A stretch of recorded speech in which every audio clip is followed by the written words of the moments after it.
बिस्मिल्लाहिर्रहमानिर्रहीम। हम कंटिन्यू कर रहे हैं अपनी lecture series on the subject of staffing which is also called as recruitment and selection. हम चैप्टर नंबर 2 को स्टार्ट करने जा रहे हैं, जिसमें हम जो सपोर्ट फंक्शन ऑफ स्टाफिंग है उसमें लीगल कंप्लायंस के कॉन्सेप्ट को अंडरस्टैंड करने की कोशिश करेंगे। तो let's start this chapter by understanding what is legal compliance. Laws rules and regulations are always necessary, जो कि ड्राइव करते हैं किसी भी कंपनी के तमाम एक्शंस को।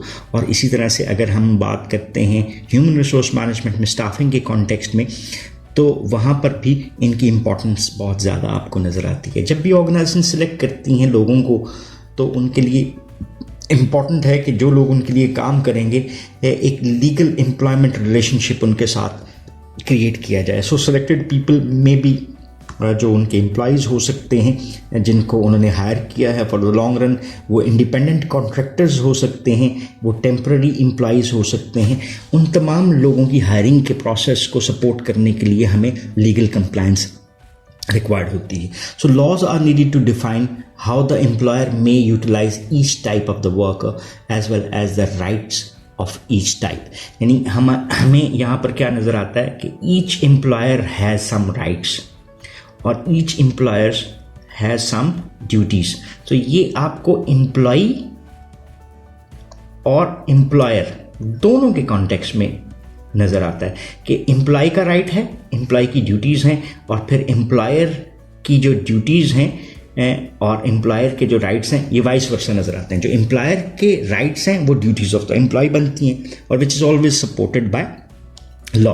सो इन एडिशन अगर हम बात करते हैं तो laws have been developed to create fairness and non discrimination in the staffing activities. So the laws and accompanying regulations prohibit discrimination on the basis of many protected characteristics such as racial basis के ऊपर आपको protection मिलती है, sexuality की base के ऊपर आपको मिलती है, यानी जेंडर या डिसेबिलिटी के डिफरेंट लॉज आपको सपोर्ट करते हुए नज़र आते हैं कि डिस्क्रिमिनेशन वहाँ पर मौजूद ना हो। So actions based on these characteristics must be removed from staffing practices and decisions. So instead, employees must focus on job-related knowledge, skills, abilities, and other characteristics as the basis for their practice and decision. So employees जो कि overall इन सारे aspects को ignore करते हुए नज़र आते हैं in laws को या रेगुलेशंस को, could potentially face stiff penalties as well.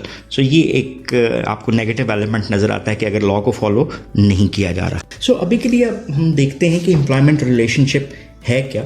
So from a legal perspective, the term staffing refers to formation of the employment relationship. Or relationship involves several types of arrangements between the organization and those who provide work for it as well. So these arrangements have special and reasonably separate legal meanings, और this section जो है वो इन्हीं legal meanings को understand करने में हमें help करता हुआ नज़र आता है। सो बेसिक पहली चीज़ जो हमें नज़र आती है वो है employer employee. By far, this is the most prevalent form of the employment relationship is that of the employer and employee. So ये arrangement क्या है? Is the result of the organization's usual staffing activities. So a culmination of the person job matching process. जैसे हमने पहले भी इस different aspect को देखा था, उसी की बेस के ऊपर ये एम्प्लॉयमेंट रिलेशनशिप आपको बेस करता हुआ नज़र आता है। एग्जिबिट 2.1 में आपको ये चीज़ नज़र आ रही होगी, जिसको अभी हम थोड़ी देर के लिए अंडरस्टैंड करते हैं, जिसमें हम पर्सन जॉब मैच और इसके डिफरेंट कॉन्सेप्ट को अंडरस्टैंड करते हैं। If we remember it from the background, तो हमने पिछले जितने भी लेक्चर्स देखे चैप्टर 1 से रिलेटेड, तो वहाँ पे हमने लेक्चर देखा था जहाँ पे हमने पर्सन ऑर्गेनाइजेशन मैच को देखा था और पर्सन जॉब मैच को भी देखा था। सो ये वही मैचिंग प्रोसेस हमें इसी अंदाज में नज़र आता है। ये एग्जिबिट क्या शो करता हुआ कि employer and the employee negotiation and agreement on the terms and conditions that will define the end govern their relationship. So formal agreement जो है वो रिप्रेजेंट करता है एक एम्प्लॉयमेंट कॉन्ट्रैक्ट को। सो टर्म्स एंड कंडीशंस जो हैं उसमें लिखी जाती हैं, वो रिप्रेजेंट कर रही होती हैं promises and expectations of the parties, ये जिसको हम अगर जॉब्स एंड ड्यूटीज़ के हवाले से हमने बात की थी ना कि जो भी एम्प्लॉयर है उसके कुछ राइट्स भी होते हैं, ड्यूटीज़ भी होते हैं. सो इसी expectations of the parties, job requirements and rewards and KSCOs and motivation बनता है. So over time the initial contract may be modified due to change in the requirements of the rewards. So पहले इसको थोड़ा सा साथ ही देखते हैं कि डायग्राम में हमें क्या बताया जा रहा है. सो डायग्राम के हवाले से हमें ये दो सेट्स नज़र आ रहे हैं. ये पहला सेट है और ये दूसरा सेट है, जहाँ पे एम्प्लॉयर के पास क्या है, जॉब है. एम्प्लॉय जो है पर्सन, यहाँ पर वो क्या कंसिडर होता है, he is considered as a candidate for the job. So हर जॉब की कुछ रिक्वायरमेंट्स हैं, ठीक है, जो कि आपको क्या नज़र आती हैं, जॉब स्पेसिफिकेशन में बनी हुई नज़र आती हैं, और उसके साथ हर जॉब के कुछ रिवॉर्ड्स होते हैं जो कि ऑफ़र किए जाते हैं. इसी तरह से एम्प्लॉय या कैंडिडेट जो भी आपको सामने नज़र आ रहा है उस जॉब के लिए, वो क्या रखता है, वो सर्टन KSAOs रखता है जो कि हम अज्यूम करते हैं कि वो जॉब स्पेसिफिकेशन के मुताबिक होनी चाहिए. और रिवॉर्ड के हवाले से हम ये अज्यूम करते हैं कि इंडिविजुअल इज़ मोटिवेटेड कि वो इन रिवॉर्ड्स को एक्सेप्ट करते हुए इस टास्क को परफॉर्म करने के लिए तैयार है. सो ये बेसिकली जो एम्प्लॉयर जॉब रिक्वायरमेंट्स और रिवॉर्ड्स हैं, ये एक ऑफ़र क्रिएट करती हैं और उसी की बेस के ऊपर हम एग्रीमेंट चाह रहे होते हैं. इसी तरह से एम्प्लॉई या कैंडिडेट जब अपनी KSAOs बता रहा होता है अपनी मोटिवेशन के बारे में, तो वो भी एक ऑफ़र क्रिएट कर रहा होता है. इन ऑफर्स की बेस के ऊपर जो दो पार्टीज़ की तरफ से आपको नज़र आती हैं, वो हमारे लिए क्या क्रिएट करती हैं, they create terms and conditions, जिसको हम किस में राइट डाउन करते हैं, a document which is named as employment contract. तो यहाँ पर अगर if there is a good match, तो हम क्या कर सकते हैं, इसकी वन पॉसिबल, ये हमारे पास क्या है, ये पॉसिबल आउटकम्स हमें नज़र आ रही हैं यहाँ पर कि ये कॉन्ट्रैक्ट क्या हो जाएगा, इस्टेब्लिश हो जाएगा. हो सकता है ये कॉन्ट्रैक्ट इस्टेब्लिश ना हो सके, कहीं पे मेरी तरफ से कोई बात आ जाए जो कैंडिडेट है, या कुछ तब्दीली की बात एम्प्लॉयर की तरफ से आ रहे, तो ये मॉडिफाई हो सकता है और we do not come towards a conclusion, तो ये टर्मिनेट भी हो सकता है. So it might result into the establishment of an employment relationship, it might end up into the modification of an employment relationship, or it might conclude as termination of an employment relationship. So इसी जो concept है, इसकी further ये explanation आपको इस text में भी दिखाई देती है, जिसको आप further reading के लिए और understanding के लिए यूज़ कर सकते हैं. सो इसको आगे लेकर चलते हैं और देखते हैं कि हमारे पास जो ये एक रिलेशनशिप है, ये एम्प्लॉयर एम्प्लॉई का भी हो सकता है और एम्प्लॉयर और इंडिपेंडेंट कॉन्ट्रैक्टर का भी हो सकता है. यहाँ पे हम ये अंडरस्टैंड करते हैं कि इंडिपेंडेंट कॉन्ट्रैक्टर क्या है. As part of its staffing plan, the employer may hire independent contractors, and independent contractor is basically not legally considered as an employee. However, therefore, the rights and responsibilities the employer has towards the independent contractor are different from those for its employees. Classifying and using a person as an independent contractor frees the employer of the tax withholding, tax payment, and benefits obligation it has for the employer. So employer-employee relationship में आपको tax भी deduct करना पड़ता है, tax की payments करनी पड़ती हैं on the behalf of the employees, और इस तरह के कई और लॉज, रूल्स एंड रेगुलेशंस को फॉलो करना पड़ता है. लेकिन इंडिपेंडेंट कॉन्ट्रैक्टर की सूरत में ये आपका एक डिफरेंट रिलेशनशिप बनता है. So it may also reduce employer exposure under laws and regulations governing the employment relationship. जैसे नॉन डिस्क्रिमिनेशन है और वेज एंड लेबर लॉज, वो उस तरह से आपको अप्लाई होते हुए नज़र नहीं आते. सो ये जो रिलेशनशिप है, ये इंडिपेंडेंट कॉन्ट्रैक्टर के साथ भी हो सकता है, और it might happen with a temporary employ. So temporary employees कौन है, they do not have special legal structure, they are considered employees of the temporary help agency. जैसे वो कोई स्टाफिंग फर्म हो सकती है that obtained them through its own staffing process. So temporary employees are given job assignments with other employers by the staffing firms.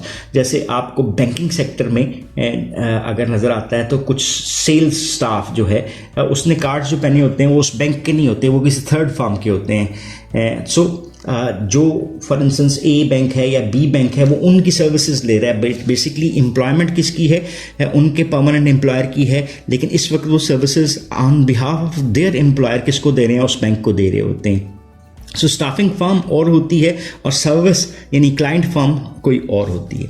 So in assignments के दौरान the temporary employees remains on the payroll of the staffing firm and the client employer simply reimburse the staffing firm for its wage and other cost. So मैंने क्या किया कि मैंने उस जो staffing firm थी उसको पैसे दे दिए।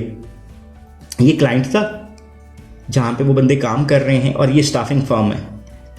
क्लाइंट ने के पास वो बंदे आ गए और क्लाइंट ने स्टाफिंग फर्म को दे दिया और स्टाफिंग ने अपने एम्प्लॉयज़, जो स्टाफिंग फर्म है उसने अपने एम्प्लॉयज़ को payment they the. So client employer has a severely limited rights to control temporary employees that it utilizes because they are not its employees but employees of the staffing firm. So जो आपके पास temporary employees हैं वो कई issues भी generate करते हैं of joint employment के। वो दो जगहों पे काम कर रहे हैं in which the client employer and the staffing firm share the traditional roles of the employer. So इसके कुछ फर्दर इम्प्लीकेशंस आपको लॉ के हवाले से नज़र आती हैं। देन आपके पास कुछ और लोग हो सकते हैं जो कि आपके एम्प्लॉयमेंट रिलेशनशिप में नज़र आते हैं। वो क्या है, these are the unpaid interns and trainees. ये ऑर्गेनाइजेशन जो है can not simply say that a person is not an employee but rather an unpaid intern और trainee. So in fact, a person must meet 6 requirements in order to be classified as an unpaid intern or trainee. So अगर आपने किसी भी बंदे को लेना है जिसको अनपेड इंटर्नी और ट्रेनी के कॉन्टेक्स्ट में आप यूज़ करना चाह रहे हैं, तो ये कुछ कंडीशंस हैं। पर्सन इज़ एन एम्प्लॉय, अगर वो कंडीशंस पूरी नहीं होती। रिक्वायरमेंट्स क्या हैं? Training must be similar to the given in school, यानी जिस एजुकेशनल इंस्टीट्यूशन में वो जो चीज़ें सीख रहा है उसकी ट्रेनिंग का पार्ट उससे रिलेट करता होना चाहिए। Training experience is to benefit the intern, कि जो भी हम काम कर रहे हैं उसमें इंटर्न का बेनिफिट होगा। और trainee does not displace another person and work under close supervision of the employees staff. So trainee की वजह से किसी बंदे को फारिग नहीं किया जा रहा और वो अपनी काम को किसी की सुपरविजन में कर रहा होता है, जैसे एम्प्लॉयर का कोई स्टाफ हो सकता है। So employer does not gain an immediate advantage from the trainees activities and on occasions operations may be hampered.